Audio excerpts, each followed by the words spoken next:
Neuchâtel est le pôle mondial de l'espéranto. Les politiques souhaitent que ce langage universel soit mieux mis en valeur dans notre canton.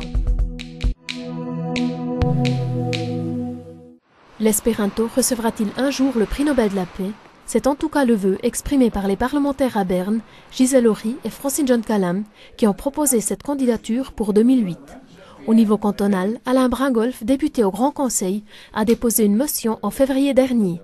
Le texte, co-signé par 27 députés de tous bords, lance plusieurs pistes de réflexion pour mettre en avant cette langue neutre et internationale. On s'est dit, mais on devrait réfléchir à mettre en valeur quelque chose que nous avons, qui existe, et alors on pourrait imaginer d'insérer dans des programmes touristiques une partie en espéranto.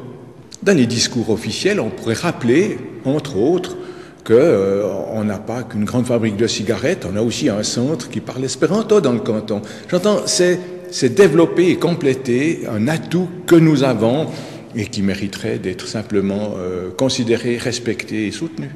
La constitution cantonale pourrait être traduite en espéranto et des noms de rues pourraient l'honorer.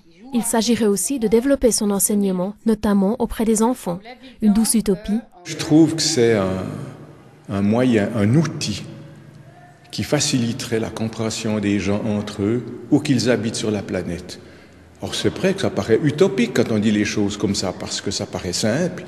Et puis, plus on connaît les espérantophones, plus on arrive à se dire que si une fois ça se faisait, ce serait vraiment une amélioration pour l'humanité. L'Association universelle d'espéranto fête cette année ses 100 ans d'existence. Si cette langue n'est pas honorée cette année par le prix Nobel de la paix, elle gagne au moins sa place dans les milieux politiques.